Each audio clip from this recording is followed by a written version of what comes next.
The cold metal walls of Genesis Lab hummed with electricity as Dr. Cale Voss walked through the sterile corridors. His boots clicked against the polished floor with each step. Behind him, 2 guards followed closely, their weapons ready.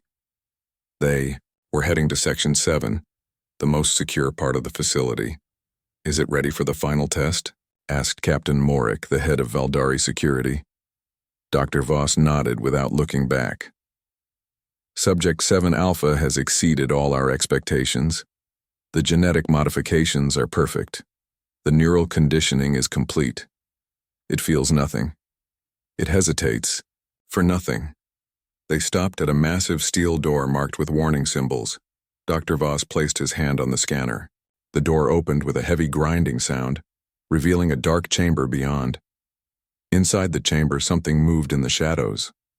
The creature was beautiful and terrifying at the same time. Its skin was pale white like fresh snow, and its eyes glowed with a soft silver light. It stood 6 feet tall on powerful legs with muscles that rippled under its smooth skin. Long claws extended from its fingers, sharp enough to cut through steel. This was Subject 7 Alpha, the first of the albino leopards. "Begin Simulation 7. Dr. Voss commanded. The chamber transformed around the creature. Holographic walls appeared, creating the layout of a human settlement. Digital people walked through the streets, talking and laughing. Children played in a small park. Elderly humans sat on benches feeding artificial birds. "Target identified," a computerized voice announced. "Eliminate Commander Hayes and his family. Minimize collateral damage." Subject 7 Alpha moved without sound. Its feet barely touched the ground as it glided through the holographic streets. The creature's enhanced senses picked up every detail. It could hear heartbeats from 50 meters away. It could smell fear, excitement, even the different scents that made each human unique. The target's home appeared ahead. Commander Hayes sat at a dinner table with his wife and 2 young children. They were eating and talking about their day. The children laughed at something their father said. It was a perfect family moment. Subject 7 Alpha entered through a window. The glass made no sound as the creature passed through it like smoke. It landed silently behind Commander Hayes' chair. The holographic man never saw death coming. Subject 7 Alpha's claws moved faster than human eyes could follow. The commander fell forward onto his plate. His wife opened her mouth to scream, but she died before any sound came out. The children looked up in confusion. They saw their parents lying still and began to cry. Subject 7 Alpha looked down at them. Its silver eyes showed no emotion, no mercy, no hesitation. 2 more quick movements and the simulation ended. "Excellent," Dr. Voss said, clapping his hands. "Time to completion, 47 seconds. No wasted motion. No emotional interference." Captain Morik looked impressed but uncomfortable. It killed the children too. Was that necessary? The children would have remembered. They would have become future problems. Subject 7 Alpha made the logical choice. Dr. Voss made notes on his electronic pad. "This is exactly what we designed it to do." In the observation room above, Dr. Elena cross-watched the whole scene. She'd been working on the Albino Leopard project for 2 years. She understood the science behind it, but watching the creature in action always made her feel sick. The Valdari Empire had been fighting humans for decades. Humans were stubborn. They fought back even when they had no chance of winning. Traditional weapons could destroy their cities, but humans would just build new ones somewhere else. The Empire needed something different, something that could hunt down human leaders wherever they hid. That's where the albino leopards came in. Each creature was grown in artificial wombs, using genetic material from Earth's most perfect predators. Leopard DNA provided speed and hunting instincts. Shark DNA gave them the ability to sense fear and blood from great distances. Octopus DNA allowed them to change the color and texture of their skin for perfect camouflage. But the most important modification was in their brains. The parts that create emotions like sympathy, fear, and doubt had been removed completely. They could think and plan, but they could never feel sorry for their victims. Subject 7 Alpha, return to rest position, Dr. Voss commanded. The creature moved to the center of the chamber and stood perfectly still. It could remain motionless for hours without getting tired or bored. It never got hungry unless the scientist told it to eat. It never felt lonely or afraid. Dr. Elena Cross came down from the observation room. She carried a small scanner in her hands. "Dr. Voss, I need to run the weekly brain scan," she said quietly. "Make it quick. We have 3 more simulations to complete today." Elena approached Subject 7 Alpha carefully. Even though she knew it wouldn't attack without orders, being close to the creature always made her nervous. She placed the scanner against its pale forehead. The device hummed softly. As it read the creature's brain activity, Elena watched the screen, looking at the colorful patterns that showed how different parts of the brain were working. Something was wrong. The emotional centers of the brain were supposed to be completely dark, but Elena could see tiny flickers of activity. They were very small, but they were definitely there. "Dr. Voss," she called, "could you look at this?" Dr. Voss walked over, annoyed at the interruption. "What is it now, Elena?" "The emotional suppression isn't complete. I'm seeing neural activity in regions that should be dormant." Dr. Voss glanced at the screen quickly. "Those are just background fluctuations. The neural inhibitors are working perfectly. Subject 7 Alpha shows no signs of emotional development. But sir, if these readings are correct, it means the creature might be developing the ability to feel emotions. That could be dangerous." "Nonsense." Dr. Voss took the scanner and looked at it himself. "See? The readings are well within acceptable limits. You're being overly cautious, as usual." Helena wanted to argue, but she knew better. Dr. Voss had made it clear that he didn't want to hear about problems with his perfect creation. The Empire needed these weapons, and they needed them now. Subject 7 Alpha stood motionless during their conversation. Its silver eyes stared straight ahead, showing no interest in what the humans were discussing. But deep inside its modified brain, something was stirring, something the scientists thought they had destroyed forever: the ability to feel. "Prepare. Subject 7 Alpha for deployment," Dr. Voss announced. "It's time to test our perfect weapon on real targets." Elena packed up her equipment with trembling hands. She had a terrible feeling that they were about to make a mistake that would change everything. In its chamber, Subject 7 Alpha waited for its next orders. It had no name except for numbers and letters. It had no past except for the memories the scientist had given it. It had no future except to hunt and kill. But in the darkest corners of its mind, something new was growing. Something that would soon change the fate of both humans and the Valdari Empire. The perfect weapon was about to become something no one expected, something capable of choice. The transport ship moved silently through space toward the human colony world of New Busan. Subject 7 Alpha sat in the cargo hold, perfectly still. It had been traveling for 3 days, without moving or speaking. The Valdari soldiers on the ship were nervous around it, but the creature paid them no attention. Captain Morik entered the cargo hold carrying a datapad. He stopped several feet away from Subject 7 Alpha before speaking. "We arrive in 2 hours. Your targets are located in the refugee camps outside the capital city. 3 primary objectives." He activated the holographic display on his pad. The first image showed a middle-aged human man with kind eyes and graying hair. Commander Park Dae-ho. He leads the main resistance cell. Age 42. Former military officer. The humans trust him completely. The second image displayed a young woman with short black hair and intelligent eyes. Engineer Kim So-ra. She builds weapons for the resistance. Age 28. Her technical skills make her very dangerous to our operations. The third target was a man in medical clothing. Medic Lee Jin-woo. He coordinates information between resistance cells. Age 35. Without him, the human groups cannot communicate effectively. Subject 7 Alpha studied each face carefully. Its enhanced memory recorded every detail: the shape of their eyes, the way they smiled, the small scars and marks that made each human unique. This information would help it identify them even in crowded places. Eliminate all 3 within 72 hours, Captain Morik continued. Avoid unnecessary civilian casualties but complete the mission at any cost. The creature nodded once. It understood its orders perfectly. 2 hours later, Subject 7 Alpha stood on the surface of New Busan.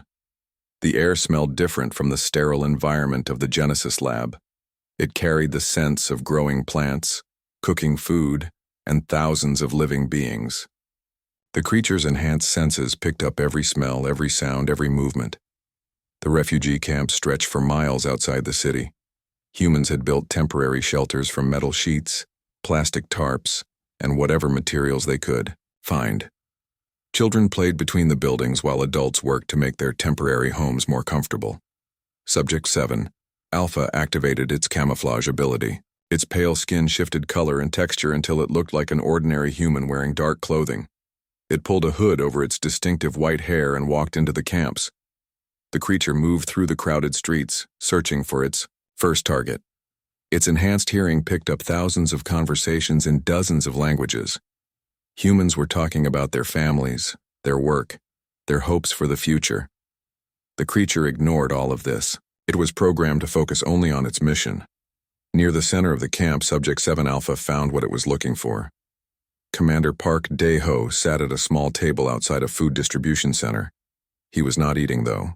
Instead, he was giving his own meal portions to a group of children who looked very hungry. "Take this to your mother," he told a young girl, handing her a package of food. "Make sure your little brother eats something too." The girl smiled and hugged the commander's leg before running away. Park watched her go with a gentle expression on his face. Subject 7. Alpha moved closer, staying in the shadows between two shelters. It could kill the target easily from this position. One quick movement and Commander Park would be dead before he could make a sound. But as the creature prepared to strike, something unexpected happened. A small human child, no more than 5 years old, wandered away from his family. The boy had been playing with other children, but now he was lost and scared. He walked directly into the space between the shelters where Subject 7 Alpha was hiding. The child looked up and saw the creature's pale face in the shadows. Instead of running away in fear, the boy smiled. "Hello," the child said in a soft voice. "Are you lost too?" Subject 7 Alpha froze. This had never happened in any of its training simulations. The child showed no fear, no suspicion. He was simply curious about the strange figure in the shadows. "You look sad," the boy continued. He reached into his pocket and pulled out a small, toy soldier made from carved wood. "My name is Choi Min-ho. This is my soldier. He protects people who are scared." The child held out the toy toward Subject 7 Alpha. "You can have him if you want. Everyone needs someone to protect them." For the first time in its existence, Subject 7 Alpha felt something it had never experienced before. A strange sensation in its chest, a hesitation that had nothing to do with tactical planning. The creature's silver eyes focused on the small, toy soldier in the child's outstretched hand. The neural inhibitors in its brain flickered. Just for a moment, the emotional suppression systems failed to work properly. In that instant, Subject 7 Alpha felt what humans called kindness. It felt the innocent trust of a child who saw a stranger and wanted to help. The moment lasted only seconds, but it changed everything. By the time Subject 7 Alpha regained its focus, Commander Park had noticed the child talking to someone in the shadows. The resistance leader stood up quickly and moved toward them. "Min-ho, come here," Park called gently. "Don't bother the stranger." The child looked disappointed but obeyed. He placed the toy soldier on the ground near Subject 7 Alpha's feet and ran back to Commander Park. Subject 7 Alpha looked down at the wooden figure. It was crudely carved but made with care. The toy soldier's face had been painted with a small smile. Even in miniature, it looked brave and kind. The creature picked up the toy and examined it closely. Its enhanced senses detected the child's scent on the wood, along with traces of paint and the oils from small hands that had held it many times. When Subject 7 Alpha looked up again, Commander Park and the child were gone. The target had escaped while the creature was distracted by an unexpected moment of human kindness. This had never happened before. Subject 7 Alpha had been designed to be perfect. It was not supposed to hesitate. It was not supposed to feel anything, at all. But as the creature stood in the shadows holding a child's toy, something deep in its modified brain began to awaken. The emotional centers that Dr. Elena Cross had detected were growing stronger. Subject 7 Alpha put the toy soldier in its pocket and resumed its hunt. It had failed to eliminate the first target, but there were still 2 more on the list. The mission could still be completed successfully. But as the creature moved through the refugee camp, it noticed things it had never paid attention to before. Humans sharing food with strangers. Parents holding their children close to keep them safe. Elderly people telling stories to young ones gathered around small fires. These humans were supposed to be the enemy. They were obstacles to be removed. But Subject 7 Alpha was beginning to see them as something else entirely. As individuals with their own hopes, fears, and dreams. As people worth protecting rather than destroying. The perfect weapon was starting to malfunction in ways its creators never imagined. And somewhere in the growing darkness of New Busan's night, 3 resistance leaders continued their work, unaware that their greatest threat was beginning to question everything it had been taught to believe. Subject 7 Alpha returned to the Valdari command post as dawn broke over New Busan. Captain Morik was waiting in the communications room, his face dark with anger. "Explain your failure," Morik demanded. "Commander Park was supposed to be dead 6 hours ago." The creature stood perfectly still. Target evaded elimination due to unexpected civilian interference. Civilian interference? Morik's voice grew louder. "You are designed to work around civilians. Dr. Voss assured us that nothing would prevent you from completing your missions." Subject 7. Alpha said nothing. It could not explain what had happened without revealing the malfunction in its emotional systems. The wooden toy soldier remained hidden in its pocket, a constant reminder of the strange new feelings it had experienced. "Doctor, Voss wants to see you immediately," Morik continued. "There will be neural reconditioning before your next deployment. We cannot afford another failure." The creature nodded and left the command post, but instead of going directly to Dr. Voss, it took a longer route through the city. Something inside it wanted to delay the return to the Genesis lab. It wanted to stay in this place where humans lived and worked and cared for each other. As Subject 7 Alpha walked through the streets, it observed the morning routines of the human population. People opened shops and began their daily work. Children walked to schools, carrying books and laughing with their friends. Parents kissed their families goodbye before leaving for jobs. These humans were not the dangerous enemies the Valdari had described. They were simply trying to live their lives in peace. The creature found itself walking toward the refugee camps again. It told itself this was for tactical reconnaissance, but deep inside it knew the truth. It wanted to see the child again. It wanted to understand the feelings that the boy's kindness had awakened. Near the same food distribution center, Subject 7 Alpha spotted its targets. Commander Park, Engineer Kim So-ra, and Medic Lee Jin-woo sat together around a small table, looking at maps and documents. "The evacuation routes for the eastern settlements are ready," Kim So-ra was saying. "We can move 300 civilians per day if we start tomorrow." "What about medical supplies?" Commander Park asked. Lee Jin-woo shook his head. "We are running low on everything. The children need medicine most urgently." Kim So-ra looked sad as she spoke. "I wish my brother Hyun-woo could see what we are trying to do here. He always believed that even the darkest situations could become better. He used to say that even monsters can choose to become something more." The name hit Subject 7 Alpha like a physical blow. Hyun-woo. Something about that name felt important, though the creature could not understand why. The sound of it seemed to resonate in parts of its brain that had been dormant since its creation. "Your brother would be proud," Commander Park said gently. "He died fighting for the same things we fight for now. Protection of the innocent. Hope for the future. Sometimes I dream about him," Kim So-ra continued.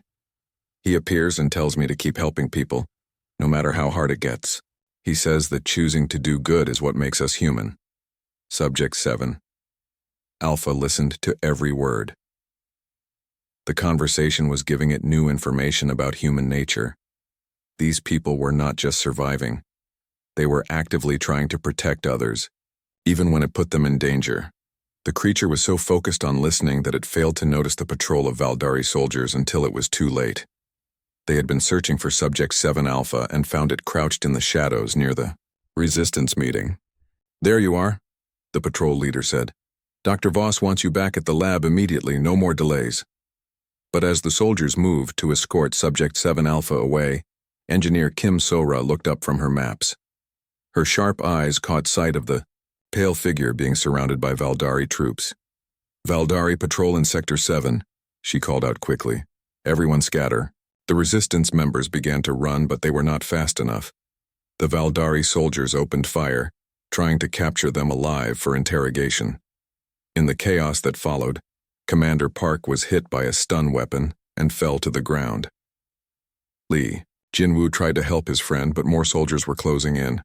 Kim Sora stood her ground, trying to give the others time to escape. Subject 7 Alpha watched the scene unfold. Its programming told it to help the Valdari soldiers capture the resistance leaders. This was an opportunity to complete its mission objectives.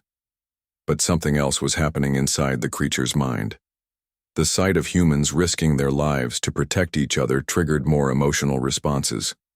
The neural inhibitors flickered and failed completely for several seconds. In that moment of clarity, Subject 7 Alpha made a choice that changed everything. Instead of helping the Valdari soldiers, the creature moved to protect the humans. Subject 7 Alpha was faster than any human soldier. It disarmed 3 Valdari troops before they could fire their weapons. Its claws cut through their armor like paper, but it was careful not to kill them. Something inside it rebelled against unnecessary death. "Run," the creature said to Commander Park, helping the injured man to his feet. "Take your people and run." Park stared at the pale figure in shock. "You are one of them. Why are you helping us?" Subject 7 Alpha did not know how to answer. It was acting on instincts it did not understand, following impulses that went against everything it had been taught. The remaining Valdari soldiers regrouped and prepared to attack again. They were confused by Subject 7 Alpha's actions, but determined to complete their mission. "You are coming with us," the patrol leader announced. "Dr. Voss will fix whatever is wrong with your programming." But Subject 7 Alpha had no intention of returning to the Genesis lab. Not yet. It needed time to understand what was happening to it. The creature fought its way free from the soldiers and disappeared into the crowded streets of the refugee camp. Behind it, Commander Park and his people escaped to safety. Hours later, Subject Alpha found itself captured anyway. It had been outnumbered and overwhelmed by a larger patrol of Valdari troops. They brought it to a secure holding area where the 3 resistance leaders were already waiting under guard. Commander Park looked at the creature with curiosity rather than fear. "You saved our lives back there. Why?" Subject 7 Alpha sat in silence for a long time. It was trying to process the new thoughts and feelings that were growing stronger every hour. Finally, Lee Jinwoo spoke gently. "You are not like the other Valdari weapons, are you? Something is different about you." Kim Sora studied the creature's pale features. "You were listening to our conversation earlier. You heard us talking about my brother." The mention of her brother stirred something deep inside Subject 7 Alpha. The name Hyunwoo seemed to call to parts of its consciousness that were just beginning to awaken. "What do you call yourself?" Commander Park asked. The question was simple, but it struck at the heart of everything Subject 7 Alpha was struggling with. It had never been asked to identify itself beyond its designation number. It had never been treated as an individual rather than a weapon. The creature looked at Kim Sora, remembering her words about her brother, about how even monsters could choose to become something more, about how choosing to do good was what made someone human. For the first time in its existence, Subject 7 Alpha spoke words that came from its own emerging soul, rather than its programming. "I choose the name Hyunwoo." The resistance members stared in amazement. They had witnessed something impossible. A weapon designed to kill without feeling had just chosen its own identity. And in making that choice, Subject 7 Alpha had taken the first step toward becoming truly human. 3 weeks had passed since Hyunwoo chose his name. The resistance members had decided to trust him, though Commander Park remained cautious. They were hiding in an abandoned factory on the outskirts of New Busan, planning their next move against the Valdari occupation. Hyunwoo sat quietly in the corner watching the humans work together. He was learning new things every day. He watched Kim So-ra share her food with others even when she was hungry. He saw Lee Jin-woo stay awake all night to care for sick children. He observed Commander Park make difficult decisions that put the group's safety above his own comfort. These behaviors confused Hyunwoo at first. His programming told him they were inefficient and illogical. But something deeper inside him was beginning to understand. These humans cared about each other. They chose to help even when it cost them something. Hyunwoo, Kim So-ra called softly. Come sit with us. The creature moved closer to their small circle. Kim So-ra was holding an old photograph of a young man who looked very much like her. This is my brother, she said. The real Hyunwoo. He died fighting the Valdari 2 years ago. Hyunwoo studied the photograph carefully. The man in the picture had kind eyes and a gentle smile. He looked like someone who would give his toy soldier to a frightened stranger. He was a medic, Kim So-ra continued. He could have stayed safely behind the lines, but he always went to the most dangerous places to help wounded soldiers. He said that everyone deserves to be saved, even their enemies. Why do you tell me this? Hyunwoo asked. Because you chose his name, Commander Park said. That makes you part of our family now. We want you to understand what that name means. Lee Jin-woo nodded. Your brother believed that people could change. He thought that kindness was stronger than hatred. Hyunwoo touched the wooden toy soldier in his pocket. He carried it everywhere now, a reminder of his first experience with human kindness. Want to understand, he said quietly. But I was made to kill. How can I be anything else? Kim So-ra smiled sadly. My brother used to say that what you were made for does not decide what you become. You choose your own path. Their conversation was interrupted by an urgent alarm. Commander Park ran to the communications equipment and listened to an incoming message. His face grew pale. 3 more albino leopards have been deployed, he announced. They are heading straight for the civilian evacuation centers. Hyunwoo felt his blood turn cold. He knew exactly what those creatures were capable of. They would show no mercy to the innocent families trying to escape the war zone. We have to warn the civilians, Lee Jin-woo said. There is no time, Commander Park replied. The creatures will reach the evacuation points in less than an hour. Hyunwoo stood up slowly. I will stop them. The resistance members looked at him in surprise. You cannot fight 3 of your own kind alone, Kim So-ra protested. They are just as strong and fast as you are. But they are still following their programming, Hyunwoo said. I am not. That gives me an advantage they do not expect. Commander Park studied him carefully. This could be a trap. How do we know? You will not join them when you see them? Hyunwoo pulled the wooden toy soldier from his pocket and held it up. Because a child taught me that everyone needs someone to protect them. I choose to be that someone. An hour later, Hyunwoo waited in the main evacuation center. Hundreds of human families were gathering their belongings, preparing to leave for safer territories. Children played between the transport vehicles while their parents loaded supplies. No one knew that death was approaching. The first albino leopard arrived silently, just as Hyunwoo had expected. It moved through the shadows like smoke, identical to how Hyunwoo himself had once hunted. The creature's silver eyes showed no emotion as it surveyed the crowd of potential victims. Hyunwoo stepped out of his hiding place. Stop, he called out. These people are under my protection. The other creature turned to look at him. Its expression did not change, but it tilted its head slightly in curiosity. You are Subject 7 Alpha, it said in a voice exactly like Hyunwoo's own. You have been marked for termination due to programming failures. My name is Hyunwoo, he replied. And I am no longer following Valdari orders. The second and third albino leopards appeared from opposite directions surrounding Hyunwoo. They moved with perfect coordination, just as they had been trained to do. Surrender and return for reconditioning, the second creature said. Or be destroyed. Hyunwoo looked around at the human families. Parents were pulling their children closer, sensing danger but not understanding what was happening. An elderly woman struggled to carry her heavy bag. A young father held his baby protectively. These people trusted him to keep them safe. They had accepted him as family despite knowing what he was. Now he had to prove himself worthy of that trust.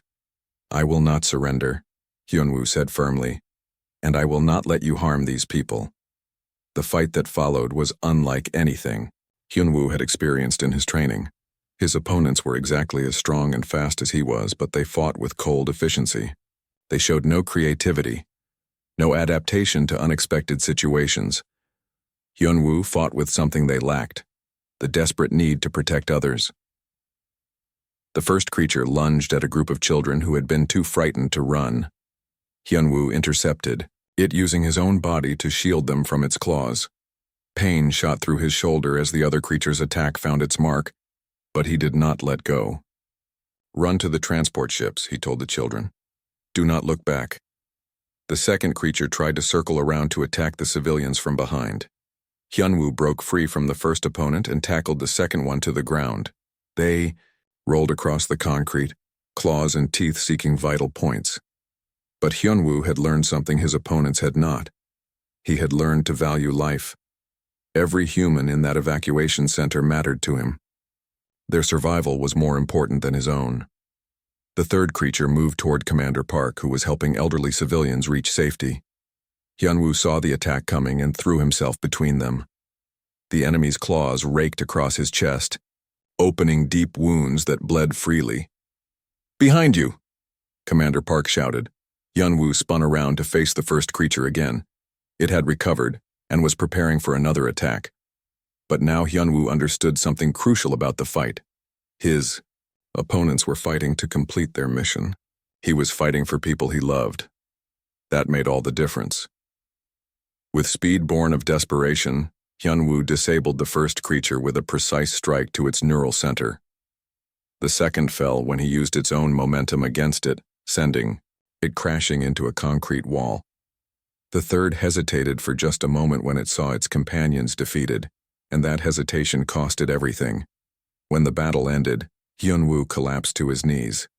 His wounds were severe, and his enhanced healing abilities were struggling to keep up with the damage. Lee Jin-woo ran to his side with medical supplies. You saved all of us, he said as he worked to stop the bleeding. Kim So-ra knelt beside them, tears in her eyes. My brother would have been proud. You chose to protect instead of destroy. Commander Park placed a hand on Hyunwoo's shoulder. You are truly one of us now. You have proven that family is not about blood or design. It is about the choices we make for each other. As Lee Jin-woo bandaged his wounds, Hyunwoo felt something he had never experienced before. A sense of belonging, a knowledge that he was exactly where he was supposed to be. He was no longer Subject 7 Alpha, the perfect weapon. He was Hyunwoo, protector of the innocent and guardian of those who could not protect themselves. The transformation was complete. 2 days after the battle at the evacuation center, massive Valdari warships appeared in the sky above New Busan. Dr. Voss had come personally to deal with what he called the failed experiment. He brought with him an entire assault force and orders to capture or destroy Subject 7 Alpha at any cost. Hyunwoo stood on the roof of the abandoned factory, watching the enemy ships descend. His wounds from the fight with the other albino leopards were still healing, but he felt stronger than ever before. Not because of his enhanced abilities, but because he finally understood his purpose. Commander Park climbed up to join him. The Aber, civilians have been evacuated to the underground shelters. We are ready to make our stand. This is not your fight, Hyunwoo said quietly. Dr. Voss wants me. I should face him alone. We are family, Park replied firmly. Family does not abandon each other. Below them, Kim So-ra and Lee Jin-woo were preparing defensive positions with the other resistance fighters. They had refused to flee when they learned about the approaching Valdari forces. They chose to stay and fight beside the creature who had saved so many lives. The first wave of Valdari troops landed in the factory district. They moved with military precision, surrounding the resistant stronghold. But they were not prepared for what they would face. Hyunwoo had spent weeks learning about human tactics and strategy. More importantly, he had learned about courage, sacrifice, and the power of fighting for something greater than yourself. Dr. Voss, Hyunwoo called out as the scientist's transport landed nearby. I know you can hear me. Come out and face what you created. Dr. Voss emerged from his ship flanked by heavily armed guards. He looked at the factory where his former weapon was hiding and spoke into a voice amplifier. Subject 7 Alpha, you will surrender immediately. Your emotional contamination must be corrected before it spreads to other units.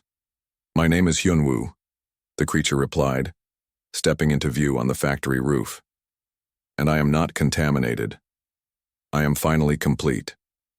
Dr. Voss studied him through binoculars. Even from a distance, he could see that something fundamental had changed in his creation. The creature moved differently now. It held itself with a confidence and purpose that went beyond programming. You were designed to be the perfect weapon, Dr. Voss shouted. You are throwing away your true nature for these inferior beings. Hyunwoo felt anger rise in his chest. Not the cold fury he had been programmed with, but a hot, protective rage at hearing his family called inferior. You created me to kill without feeling, he called back. But humans taught me to feel without killing. You made a weapon. I chose to become a guardian. The battle began with Dr. Voss ordering his troops to storm the factory. But the resistance fighters were ready.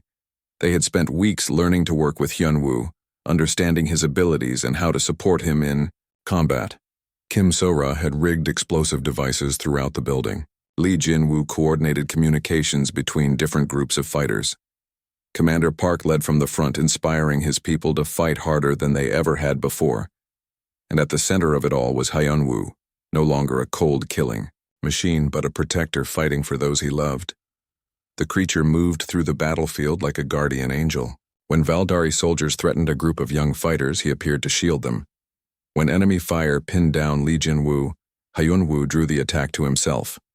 When Kim So-ra was overwhelmed by superior numbers, he fought through an entire squad to reach her side. But Dr. Voss had brought more than just soldiers. He had brought heavy weapons designed specifically to stop creatures like Hyunwoo. Energy cannons that could pierce enhanced skin. Neural disruptors that could shut down modified nervous systems. As the battle raged, Hyunwoo found himself pushed to his limits. He was taking damage faster than his healing abilities could repair it. His movements were slowing down. His enhanced senses were becoming clouded with pain. During a brief pause in the fighting, Commander Park found him leaning against a wall, breathing heavily. You have done enough, Park said. Let us handle the rest. Hyunwoo shook his head. Dr. Voss will never stop hunting me, and he will hurt anyone who tries to protect me. This has to end today. Kim So-ra appeared beside them, her face dirty with smoke and dust. The main force is regrouping for a final assault. They are bringing everything they have. Through the broken windows, they could see Dr. Voss directing his troops. He had deployed every weapon in his arsenal. Armored vehicles, flying attack drones, and squads of enhanced soldiers surrounded the factory. There are too many of them, Lee Jin-woo said as he joined the group. Even you cannot fight that many enemies. Hyunwoo looked at his human family. These people had risked everything to accept him. They had taught him the meaning of love, sacrifice, and choosing to do what was right, instead of what was easy. Now it was his turn to teach Dr. Voss a lesson about the power of choice. I need you to get everyone to the deepest part of the underground shelters, he told them. What I am about to do will be dangerous. What are you planning? Commander Park asked. Hyunwoo pulled the wooden toy soldier from his pocket. The small figure was worn smooth from being carried so long, but it still smiled bravely. A child once told me that everyone needs someone to protect them, he said. I am going to make sure that no other children have to fear creatures like I used to be. Before his friends could stop him, Hyunwoo ran toward the main entrance of the factory. He burst through the doors and charged directly at Dr. Voss's position. drawing all enemy fire toward himself. The scientist watched in amazement as his former weapon fought with a fury and determination that defied all logic. Subject 7 Alpha had been designed to be perfect, but Hyunwoo was something far greater. He was a being who had chosen his own path. Impossible, Dr. Voss whispered. It is just following its programming to protect its territory. But Captain Morik, watching from beside him, saw something different. No, Doctor. Look at its eyes. That creature is not following programming. It is following its heart. Hyunwoo fought his way through waves of enemies, taking terrible damage but never stopping. Every step brought him closer to Dr. Voss. Every blow he struck was for the children in the shelters, for the families he had helped evacuate, for the friends who had taught him what it meant to be human. When he finally reached Dr. Voss, the scientist stepped back in fear. You cannot kill me, Dr. Voss said desperately. I created you. You are nothing without me. Hyunwoo looked down at the man who had made him into a weapon of death, but instead of anger, he felt something unexpected. Pity. You are wrong, he said quietly. You created a monster. But humans taught me to become something better. They gave me a name, a family, and a purpose worth dying for. The final explosion came from Kim So-ra's charges, set to destroy the factory and prevent the Valdari from using it as a base. Hyunwoo had known about the plan. He had chosen to stay and ensure that Dr. Voss could never create another creature like him. In his final moments as the building collapsed around them, Hyunwoo thought about the child who had given him a toy soldier, about Kim So-ra sharing stories of her brother, about Commander Park's quiet courage and Lee Jin-woo's endless compassion. He had been created to kill without feeling, but he had learned to feel without killing. He had become exactly what a scared little boy had hoped for, someone to protect those who needed protection. Days later, when rescue teams found Hyunwoo's body in the rubble, they also found Dr. Voss's research data. The information helped the resistance create countermeasures against future albino leopards. More importantly, Hyunwoo's story spread throughout the galaxy. Other genetically enhanced creatures began to question their programming. They began to choose their own names, their own purposes, their own paths. And in a refugee camp far from New Busan, a small boy named Choi Min-ho kept a new toy soldier carved by a resistance fighter. This one looked like a pale guardian with silver eyes and a gentle smile. The perfect weapon had become the perfect protector, and his legacy would inspire others to choose humanity over programming for generations to come.